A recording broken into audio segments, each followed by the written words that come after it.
Welcome back, listeners, to another very interesting episode on the BizBlend Podcast, where we dig into the messy, the real side, the raw side of building businesses, building communities, and also lives that actually mean something.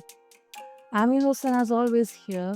And today, for this episode, we are talking about something that kind of something, it honestly makes me a little tired just thinking about getting strangers to listen to each other. I believe this is something that we are lacking today. We are lacking the patience of listening. And my father used to tell me in my childhood that always be a good listener. Like, actually listen, not just wait for your turn to talk. And especially when there's a disagreement about stuff that matters. And listeners, look, I'll be very, very upfront here. About my guest, about David, his pitch, I was like, really? Like, you set up art in national parks and people just start having productive conversations with people they would normally avoid? I think that either sounds impossible or maybe difficult, or you have discovered something the rest of us are missing. So, listeners, let me tell a bit about my guest to share a bit about my guest with all of you. So, listeners, meet David Deighton. He's an artist, he travels a lot, he's a dad, and for the past 6 years, he has been doing this thing where he basically asks strangers in public to talk to their political opponents. Yep, political opponents. And apparently, it's not ending in fistfights, which already makes it more successful than most family dinners. So with that, David, welcome to BizBlend, and thank you so much because I'm damn sure this is going to be such an interesting conversation. Thank you, son. It's a pleasure to be here. I love your introduction and I love what your father said. Yeah, exactly. Exactly. It's a I didn't find the relevance at that time, but now I absolutely I see that there is a huge scarcity in there. People are ready to talk, people are ready to interrupt. And I really sometimes find it very irritating. And that's why, my father, and he tells me now also. In fact, he criticizes me a lot because he says that I don't listen. And you know what? Especially in the political discussions, like it kind of becomes this huge like a discourse in there. But then, at the end of the conversation, it's like, okay, we may have different opinions here, but let's have a very respectful, um, you know, very compassionate debate or discussion about a particular topic that we are going to talk about. I think that is something which can be called a productive discussion or argument. So, with that, David, let's begin here our um, conversation. Let's first start with the origin here. So walk me through what this entire actually looks like, the setup, like how you get strangers to talk about topics on which they would rather disagree with each other Right. or interact with each other, because we are seeing trolls, we are seeing sometimes the comment sections, they can go like blasting abuses, hurling abuses, um, sometimes very very negative, wishful thinking. How exactly is that possible? Right. So I'm coming from a space of great political divide. I'm French, but I live in the United States. The rise of polarization and our dependence on online digital platforms for our information. Um, Mhm. and I wanted to explore using the tools that I know, which Okay. is the artistic tools, how people communicate about a taboo subject. That where people get upset and angry, and as you mentioned, fistfights. Hopefully, not in the family together. That would not be the ideal. But things get heated up we're very attached to our points of view. And when we know that other people's facts and opinions are false, we want to correct them and to make things right. And that, in the circumstance here in the United States, as everybody knows, we have increasing conflict, and it's very well documented and shown um, uh, online, on our screens, and sometimes in person. And so, Yes. for that effect, we people avoid speaking altogether about certain subjects. And as an artist, for me, all the subjects we don't want to talk about are the very subjects I want to address, um, because artistic expression comes from these elements of exploration. And if we start shutting down in our subjects, well, as I think someday we might also put art also in that same category. So that's my origin, if you want. Um, and to explore that, well, I did what everybody would do. I experimented, and and by starting conversations with strangers, and using politics as my subject. And we certainly did have arguments, and it did not go down well. At the beginning, people got upset when I expressed my opinion, and why would they talk to me anyway, and who was I, and blah, blah, blah. And so I had to redirect it and explore different methods in order to be able to have that conversation where sometimes they just break down at the very onset. People with the same opinion would be very glad to speak to one another and complain about the other side. And but across the divide, across speaking to a political opponent can seem to lead immediately to confrontation. So I asked the help of a linguist and a communication professor to help me readdress my questions for them to be non-confrontational. And in the last 6 years, those are the questions I use. I always use the same three questions, and I'll share them right away with you and your audience, because you can very much change the country that is listed in my questions to whatever country you're in.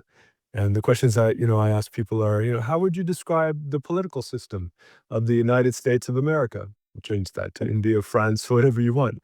And after asking that question, I'm going to hear somebody's answer. Now, they're already willing to talk to me and to answer this question, and I'm giving them the opportunity to tell someone what their opinion is. And all I do is listen, actively listening, not preparing myself to what my response is going to be, or and capturing onto certain words that upset me or triggered me in particular. We get triggered by things we disagree with, uh, and finding methods of letting that go. And the second question is, how would you describe your feelings or reactions to the current state of U.S. politics? So the person keeps on going, explaining things, how they feel and react to things. And in the process of me just actively listening in, the person is defining their point of view in a more of an emotional level. And that I'm going to tell right away. That's where I'm aiming at. Is what's the emotional response to these questions? That's what that's where I'm going. But the person's just saying what they have to say, and I have hundreds and hundreds of recordings of people's responses. And the third question I ask them is, kind of a game where you finish the sentence. Uh, Politics in the United States, blank, silence, and then the person fills in the question. And after what on average takes 2 minutes and 37 seconds, I have my responses, and all I did during that time is listen. So, this could be with a parent, a friend, or a stranger, or somebody that has a different political view than yours, from work or something, is asking these questions and just listening. And why would I give that opportunity? Is because we don't have that anymore. We go online and that's where we have our we respond to memes and videos and comments with with the yeah right yeah, and then we feel we can say anything we want, right? So that we can like we feel free to express ourselves and be angry, and we have the veil, uh, the curtain, the protection of the online world, being anonymous to be able to say whatever we want to that other person. That might just be a bot, actually. It might not actually be a real person, but we feel we're having something. And that expression is, often geared towards anger and outrage. Of course, online devices, they thrive on that, Yeah. um, or to keep our attention on there. But while we do it in person, there's many more filters. There's the personal, individual filters of our communication. Especially as a stranger, there's an element of civility, especially if the other person, all they did was listen to you. So you, why would you get upset with somebody that just listens to you and try to remain neutral? You can nod your head or whatever. Right. But some of what I found is that since then I've never had a confrontation ever since. Um, so that leads to the question was like, why do this? Why just give people a platform and take maybe the abuse of hearing things that upset you from somebody else? And that's what I'm interested in is that space of giving people the opportunity to say what they have to say and then be able to tell them something along the lines of, I disagree with everything you had to say, except Mhm. for one thing. And that thing is most often I focus not on a fact or opinion, but on emotion. So if they were angry, upset, confused, and I happen to be one of those as well about the state of affairs in Mhm. my country, I will express that and show that we have a certain commonality. And that puts Yeah. people off. Oh, yeah, okay. Mhm. Yeah. And maybe at that point, if the person is aware enough of the situation, they'll ask you the same questions. What do you feel about those questions? And then you have a dialogue as simple as that. But you have to set the tone. You have to be in the right place. Like you with your father, you might be sat down at a table, or you know each other, and usually the space is a good one, and those that listening space can happen. However, since it's an emotional one, it's your father, it's your parent, and there's relations of dominance and also of love for the other, and not being heard as a child is more difficult. It can be more difficult than actually speaking to a stranger. Mhm. So I use the opportunity um, of speaking to strangers as an example for people to start practicing with strangers before they practice with their loved ones. Because we cherish the people we love. We don't want to get in the space of having an argument. So we avoid the political questions. But we can have it if with a bit of practice. And for some people, it might be natural to do so. For me, it wasn't. My initial experiments were confrontational in nature. I had a message I wanted to put out, and I didn't want to listen to what other people had to say.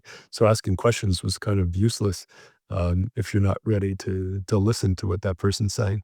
If it's just to put what you have to say, and then you're obviously getting ready for some form of conflict. And that applies to anything. I do it artistically, but you can use it in your at work, in your religious practice, just being present, and listening to another is transformational, and it's just an act of kindness we can do to others. And at the same time, I find it to be a political act, that a political action we can exercise it at many times during the week, whenever it arises. You know. Mhm. Yeah. But then, the thing that I'm just gonna go, I'm not even listening right now, I'm just talking, am I? It's just like the thing is it brings me to, how do you have a conversation with a stranger? So I go to national parks like you mentioned. There are neutral areas where people are relaxed because they're They're in nature, and I go to iconic locations that people of many different political persuasions are gonna visit, and many visitors from abroad visit as well, so I don't just ask my questions to Americans. And, the point in all this is creating, a story, an event, um, where we, story oriented people, so um, we can always mention a story to people like, "Oh, well, I heard a conversation between David and Sana on a podcast, and they were talking about this." I let you know, and that's the story, right? What we're doing right now, and people can share that and say, and you know what it was about? It was about talking about politics non-confrontationally. That's an excuse. Like, my art installations are an excuse. This podcast is like an artistic, piece as well, and, where we're offering a story. Uh, somebody talks about, something, talks about politics, or, "Oh, I don't talk about politics." Right there, that's an interesting story. Why not talk about politics? And people say, "Because of confrontation," and then you can say, "Well, how about trying these 3 non-confrontational political questions?" They're just examples. You could just use one or create your own. Um, but they're good. I couldn't find my own questions because they always had an element of something that might upset people on the other side, using certain words. There's words that upset certain people, that you think are fine.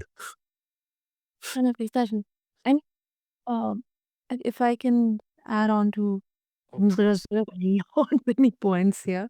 But one thing which I don't know because I'm not very much like um well versed on the US politics, but I do keep a tab on international politics. Like but one thing which I can say for sure is we saw a time when, and this is what, when print media, um, mainstream media, not the social media or the YouTubes of today, but print media and, you know, just normal. There were conversations, there were discussions, there were debates, which were raw. Like, people didn't have that fear. At least, if you look at the celebrity interviews, even celebrities in my country, if I can take a reference of my country as well. There were times when celebrities used to have just raw, unabashed, unfiltered take on not only politics, but the way probably could be related to the industry, the movie industry, or maybe some other different topics. But at least there was an unfiltered discussion on different topics, including politics as well. But right now, I think there is some sense of fear, or maybe some sense of, that censorship, or the feeling that, if I go against what is allowed right now, or what is the current popular narrative, I may have to bear the brunt, or maybe there can be some collateral damage as well. So I think at least having those questions or those discussions which are not so much of confrontational, they can be icebreakers here. At least they can provide some respite, because I still talk to many people who are in my age bracket.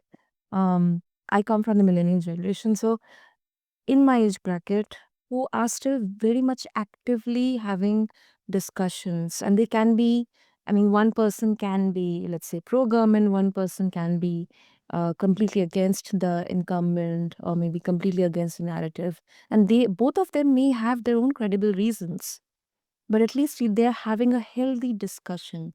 They're having their own set of arguments, or having their own set of reasons. And maybe if if the one person has very stupid reasons to agree, then the other person may, kind of act as a well-wisher. Okay, your reasons are stupid, I know, but they are stupid, so let me help you with that. Why are they stupid? So yeah, Mm. and these questions can be good icebreakers. I see that. It seems like you have very, these are healthy conversations you're referencing. Yeah. I Yeah. I see a breakdown, where these conversations are not even taking place, Yeah. or at least we're spending more time, expressing ourselves, and I say that in quotation marks, expressing ourselves, because usually we're consuming, more than we are producing. Yeah. When we're online, we spend more time online than we do offline talking to real life people. And, and, um, and some of us are have not have not practiced, talking in person to people about, sensitive subjects, and, others, have never really had the opportunity, and, I find that the most distressing when I have conversations with people that have never had the opportunity to say so. They have an opinion, they say it, and then sometimes they cry. They Mm. cry.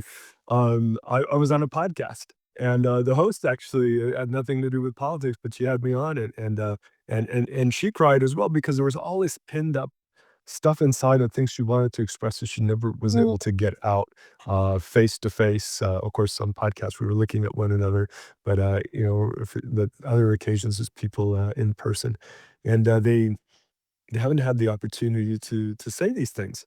And that's alarming, that's very strange, isn't it? I mean, of course, it can happen, um, but we shouldn't be in a situation where, those, where we're all political animals, so we should be able to talk freely about politics in order to be part of our democratic systems, and, make it a more safe and, and a more solid foundation, for us to base our institutions on.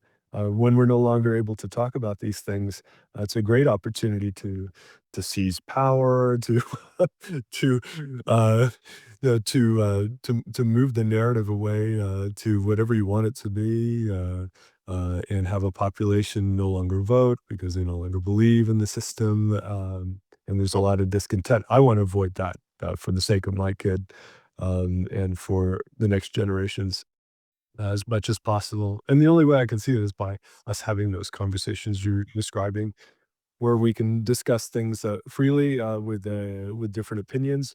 Although honestly, we often don't change the way another person thinks. I mean, they get their information, where they want, and it's often not from, by, sharing political facts and opinions with somebody else. It's usually in a story, like, Mm. still back to the story, if it's about, healthcare, it's about a personal story of somebody that was sick or what they went through, Mhm. here it's about insurance or whatever, it's these stories that people take away. So, um, that's where, um that's where there's an opportunity, by either sharing stories, if you're invited to do so, because there's nothing more annoying than listening to somebody's story that you're not interested in and you didn't ask for. Exactly. Yeah, Yeah. and, yeah, and also by, creating new stories, by new interactions. Um, so that's where I'm going, with it. It's a pretty bleak landscape, in the United States if you were to just solely look at, media sources. However, the real conversations I'm having with people, they're usually ones of hope. They're ready for exchange. They're not. There's very few people that are, um, so tied to their perception of the world that they're unwilling to share it. And, Mm. most people wanna talk about themselves anyway. It's their favorite story, it's their favorite subject. Let Mhm. them get it out there, and that's the same in business and in life, right? You're gonna ask some things about the other, try to get to know a little bit about them, what they have to say. There's always something interesting there, and trying to get I to hear some stories. I think it has kind of gotten reduced to just having interesting bios on your profiles. That's what Interesting I think. interesting Bio. bios. Yeah. bios, Like, Instagram, LinkedIn bios. That's it. Like you get those some cool flashy words and hashtags and write it there, and that's it. yeah, right. So yeah, like a LinkedIn profile, are they AI generated? I mean, what seems to be the real ones these days? You know, putting a story in there could be kind of interesting. I don't know if if it's effective on a platform like that. I wonder Mm, if the story is better received when it's being seen by the other person. So you are saying it, but using all your senses, and not just the visual and acoustic, but also, I was going to say vibratory, but you know, it's also the sense of touch and smell and taste. Of course, you're not going to taste somebody, but this it brings me to another thing. Like when I get triggered, you know, when we get mm, triggered, there's mechanisms. I always wonder if something that triggers me that makes me upset. I imagine what that tastes like. And that's a very strange thing, but it takes you aside to another space, and, I think, "Oh, that's strange. It tastes like a rotten apple," you know, or yeah. yeah, or, something that, you know, that's gone off, and, and I think of that, and I've taken myself away from the trigger, and I can immediately get back to the conversation by thinking the other senses. I think that's an important part of active listening, is applying Mm, all your senses, or at least imagining what that would be, and especially in the senses we use less of, which, you know, our taste, smell, you going into those. We seem to forget them, especially in this digital age, which is all about, you know, sound and visual.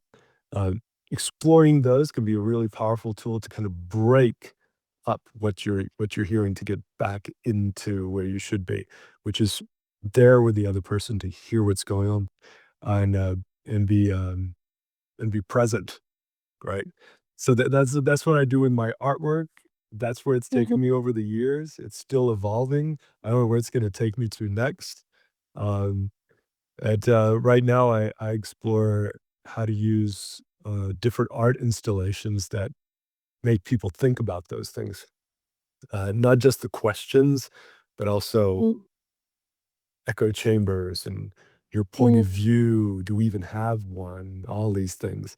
And, and people enjoy just exploring and thinking about what those things may be and what the nature of those mm. things can be. And those create, again, stories that they can bring and share with others. You know, I saw something really strange today.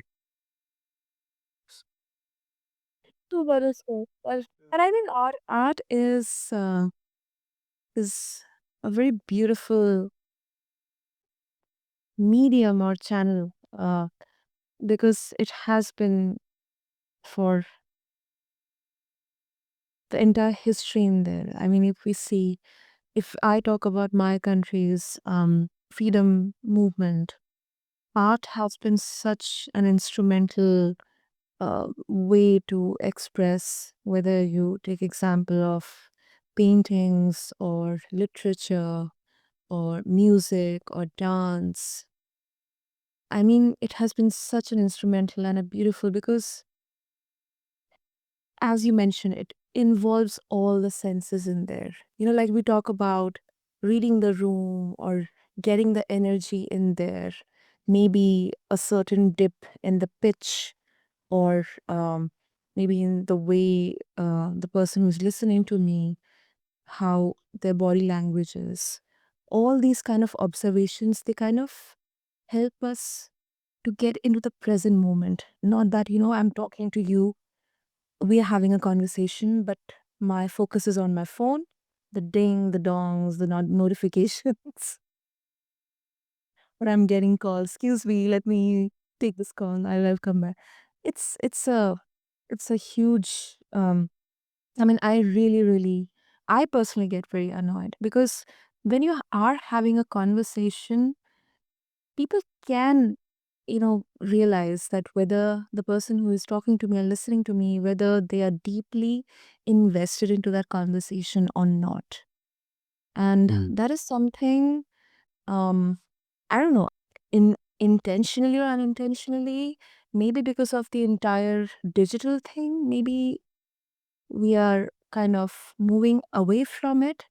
But then, yes, I'm also seeing so many people through different channels and media, different alternate media. They're trying to at least take action, take the first step, take that effort.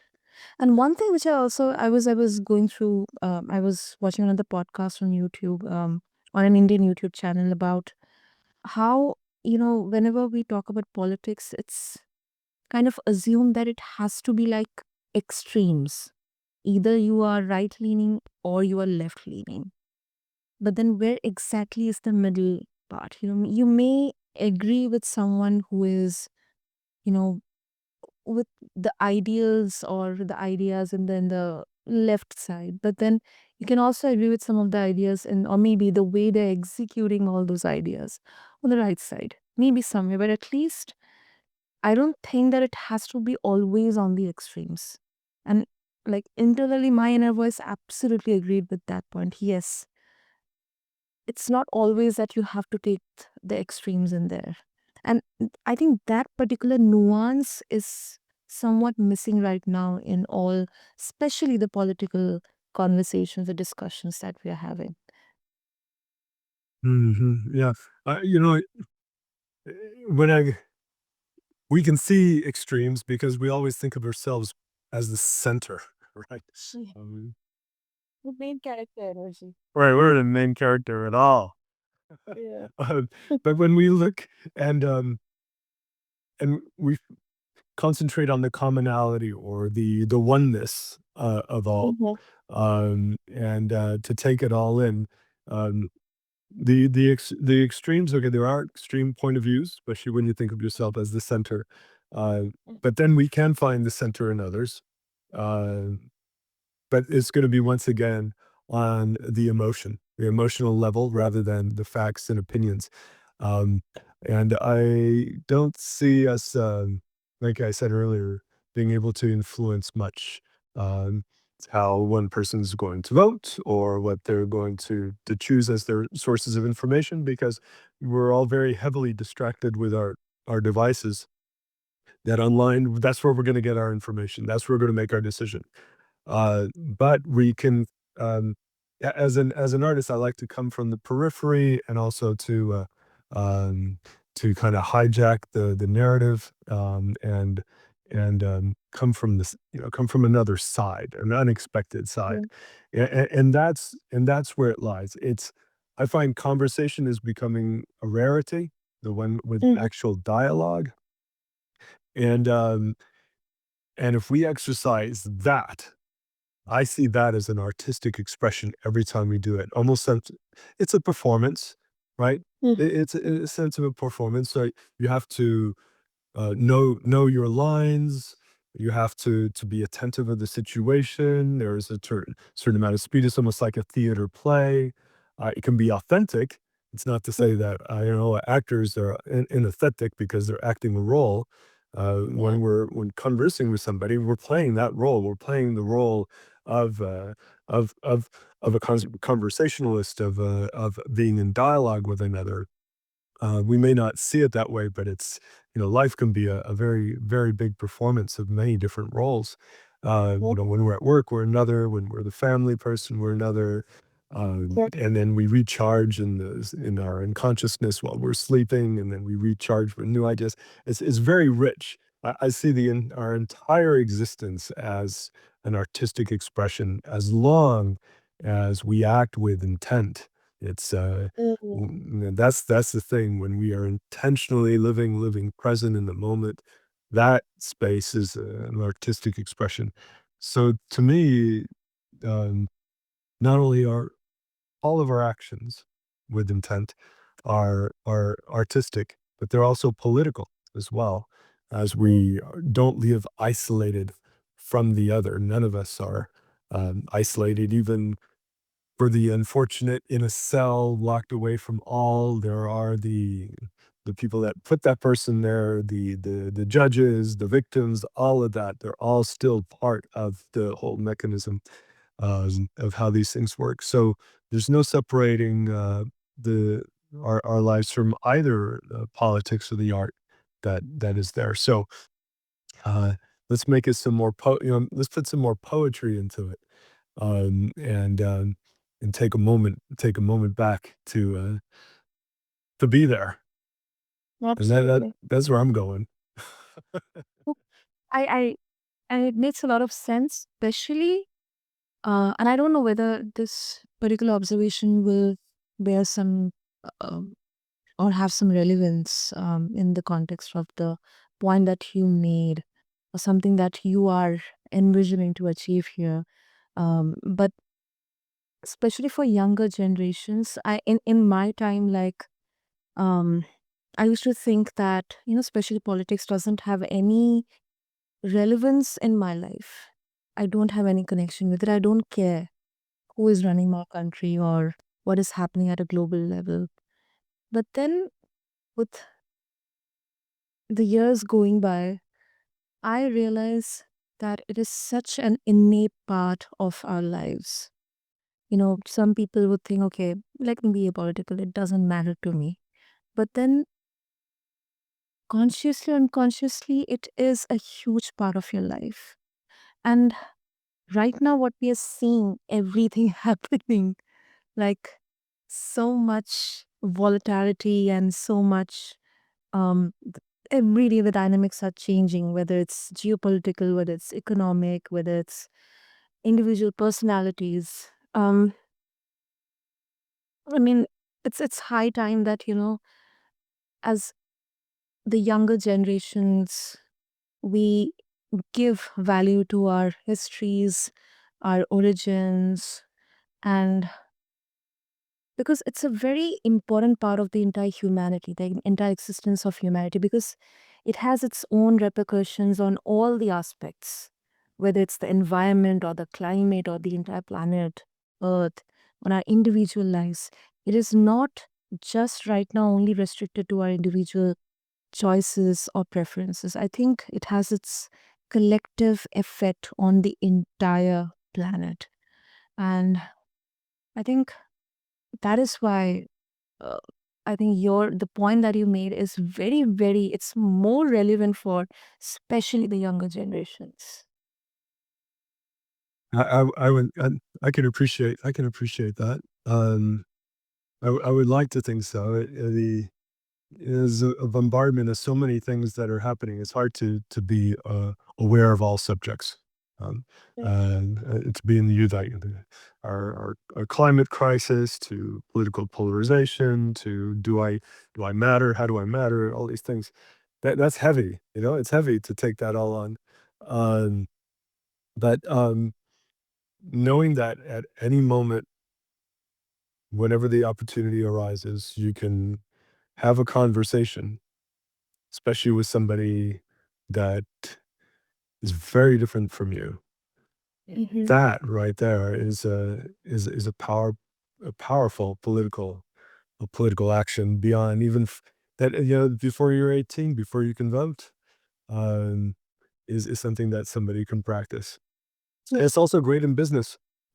It's great in business to be able to know how to talk to somebody, to listen in, to hear really what they have to say, than to pitch your own, than to pitch your own business or whatever. It's to hear what the other person has to say and find out something about them.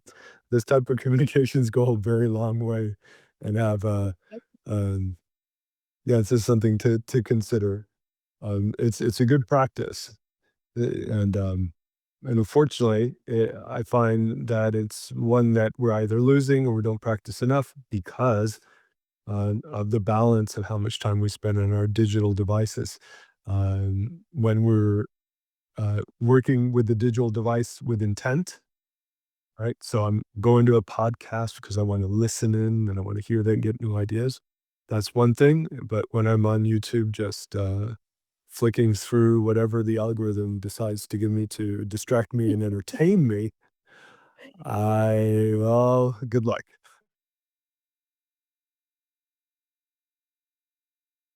Yeah. Yeah. I don't know where to go from that. Hmm. Yeah, that's it. That's my give. Yeah, yeah. And I think more than choice, Mm, I would say it's in our agency because it gives us that power and control in here. So mm, it's high time that we take back our agency and let's not let's not let the devices or the algorithms dictate the way we lead our lives or we shape our thoughts or we shape our future. mm. That's right. That's right. Yes, this is something that we have control over, and that's extremely powerful that we can practice. I love that your word agency. Very much in agreement with that. Yes, we need that. We should not feel disempowered. We have power. It's right here. It's just nobody's giving it the value it deserves, so we don't give it much credit. But here it is, right? We're ready to be used, and we can use it. And if each one of us to use it, we're a real power to be reckoned with. As a community, as a group of people, as communicators. I mean, wow! Imagine what that looks like, especially in the time when everybody's when the system is trying to pull us away from talking to one another and just consuming more and more of, of not just plastic goods, but also of information that we don't really need, but is very entertaining. Uh, mm, yeah, let's be more the actor and be part of the play that's that we're part of, and not just spectators. Yes, that's what I like to think of. Yeah. Absolutely. Mm. I think we are concluding this conversation on a very Mhm. hopeful note here. Oh, of course, David. Before we wrap up, I'm very sure, and I'm very much hopeful that this conversation has definitely piqued our listeners' interest to explore more about the work that you are doing. So, if they would like to explore further, if they would like to be a part of this, how they can reach out to you. Well, replay this episode, share this episode with other people, Exactly. Yeah. share your program with others. But if they wish to be entertained, yet some more, I'm going to send people to a social media device. I'm going to send them to YouTube, and they can watch, listen to people answer those questions we talked about at the beginning of the episode. See what type of art installations I use, and how it's entertaining, I must admit. And see what I'm doing, and they can find that at Triptych Dialogue, by typing that into YouTube. And Triptych is TRIPTYCH, dialogue, DIALOGUE. Put those two words in, you should find me, and give it a go. But mostly, I would say go out there, talk to others, engage with the stranger, and give it a some practice. And then go to the people that you're no longer speaking to, right? That were used to be Mm, close to you, but now you're so upset about certain things about what they said. You can try to engage them again. It might work, it might not, but it's worth a try. And it's going to be painful, but you're the one that's going to be able to do it, because it might not. It's probably not going to come from the other end. If you're only so lucky. Yes, thank you so much, Senator, for having me on. It is a real pleasure. Thank you for giving me the opportunity to share this. absolutely, absolutely. It's my pleasure. It's my honor, David. That um, in any capacity or in any way, I get to be a part of this. I should say movement of change. And to make that easier for all of you listeners, I'll have all the links, the details in the show notes. BDW, that's a very, very interesting wordplay in there, David. Triptych dialogue. I really love that. So, There's a whole other story there. yeah, I wish we could have more time, but yeah, we'll definitely explore that in our other podcasts, listeners. But so stay tuned with us. Stay with us in here, but also let's do like a an outro here because I have to thank you, David. I'm not going to lie. Um, Before I started this conversation, I had no idea. Um, we were talking about whether it's going to be a complete, the traditional podcasts that we see, questions, answers, discussion. Okay, let's do this, let's do that, and that's it. But then I think it was such an organic and very um kind of a like a normal discussion, normal chat.